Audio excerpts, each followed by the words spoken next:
Yo, so with the fall season of anime coming around, it feels kinda dead, don't it? Like, we got a couple series that are getting big hype, like Jujutsu Kaisen and Tokyo Revengers, I guess. Who? But undoubtedly, the one that should be getting the most hype is Undead Unluck. And I've already talked about Undead Unluck a little bit when I talked about power systems. Check that video out if you haven't already. But niggas is still sleeping on Undead Unluck. So I decided to come on here and talk about some of the things that interest me outside of the power system, since obviously that wasn't good enough for y'all niggas. I feel like this Undead Unluck anime is a mega hit waiting to happen, especially since it starts out with such an interesting and simple concept. I mean, it's in the title. He's undead, she's unluck. Duh. So Andy, the undead guy, wants to get Fuko, the unluck girl, to use some of her unluck to finally get him to die. And that seems like a dark concept, but in the early sections of the story, it just feels like a simple romance action type of thing. But that's how they get you. Gotcha, bitch. Because in the beginning, it just feels like it's gonna be these two kind of flirting with each other a little bit and running from the government. Especially when they introduce the union and stuff, it feels like you know where it's going. You're like, okay, this is gonna be one of those stories where we're running from the government and shit, but it's not the government. It goes way deeper than that. And that's one of the major things that I love about Undead Unluck, is how the story keeps continuously expanding and becoming more grandiose until you realize this isn't just about people. This is about a war against God himself. And the world building is so good, it damn near makes you think you fighting against God with these niggas. But more than anything, just the simple intrigue of this story is it has cool characters with cool ass abilities. Like in episode 2 already, they introduced Shen. Shen is my motherfucking dog. That's my nigga right there. Come on, bring it in there. Tuck that. Yeah, I'm in there, dog. I'm in there, dog. Cause he's just cool as fuck, and his power is cool too. And you see people like Shen and Void show up, and you're like, okay, everybody got these cool powers, and they're all super strong. That's cool, right? He don't got a clue in the fucking world. Come on, man, you know better. This is anime. Because as we go on, we realize that all these abilities are curses placed on them by God himself. So in this world, God creates these things called umas, which basically represent the rules of the world that they live in. And this is when you start realizing this is all a big game to God. Because these uma exist for basically everything. Like there's one for all the seasons, winter, spring, summer, fall. There's one for basically everything. But then God gives these abilities to certain humans called negator abilities. And they basically make it so their ability is to negate one of these rules completely. So for Andy, it's like the rule that everyone must die. He breaks that rule. And this is where it gets really wild, because God makes the negators fight against the Uma. And basically it's like if they don't fight them, the whole world's gonna get destroyed. But if they do fight them and they beat them, that rule gets taken out. And they basically just have to live in a world where that rule just never existed. Like for example, there's one that's the language Uma. And at some point, they end up beating that Uma and there's no language anymore. Everybody just speaks one universal language. English, Spanish,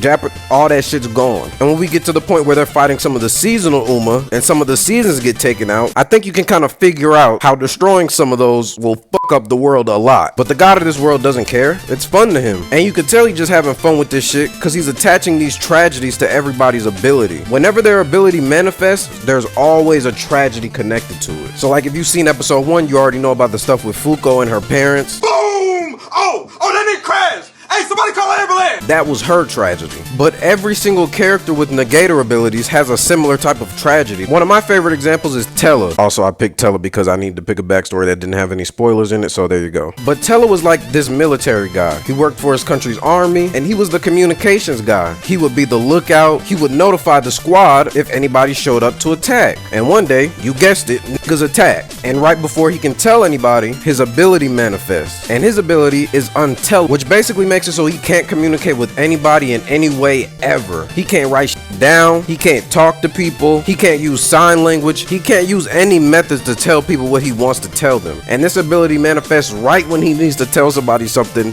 really badly. And guess what happens? The whole squad gets murked. They get bombed, they get nuked, it's over. And it's things like this that make you go, okay, I understand why these niggas want to fight against God. Like Undead, his whole life is just a curse. Like we get a flashback of him from a long ass time ago, and he's chilling in a bar with his friends, and the bar gets shot up, all of his friends dead. He the only nigga still left alive, and he just gotta walk out of there and keep living his life. Like, I guess all my friends are dead. Guess it's time to move on from that. Like, what? And I always love stories like this that just keep expanding expanding until you realize this isn't just a simple story about a man and a woman. It's a story about time travel and a literal eons long struggle against God. But I can't lie, I think one of the reasons I really like it, and I don't know if I'm the only person that noticed this, but I feel like there's a lot of One Piece inspiration in this manga. Like the way that it has this silly, goofy tone paired with really serious themes. And it's similar to One Piece in their idea of rebelling against authority. Out of all the series that I've read, only One Piece and Undead Unluck have attacked it from this angle. And it's kind of hard to explain, but it revolves around this idea of happiness and joy, and the idea that you'll fight against anyone who betrays that happiness and joy, even if it's God himself. And that's why I think Andy feels a lot like Luffy to me, because they're both like these goofy yet abrasive characters who when you first meet them you think, I can't take this nigga seriously, but as you spend more time with them, everyone around them starts to admire them because of what they bring in. And I just love characters like that don't need to be constantly serious to be taken seriously. Like, yeah bro, goofy, but this is solid. And in that, Andy feels a lot like a traditional shonen MC. He has a lot of the same tropes and shit, but that's where they trick you, because this nigga isn't the MC at all. It's Fuko. You start to realize at some point that the whole story is about her journey and her growing as a person, and that's what makes her really interesting to me, because it makes her really different from a lot of other female anime characters, especially in shonen, because at first you start to feel like she's gonna fall into these same issues that a lot of other female characters fall into, which is they start to have no character outside of whatever guy they have a crush on or whatever guy they're married to or dating, and they have no personality outside of that. And that's why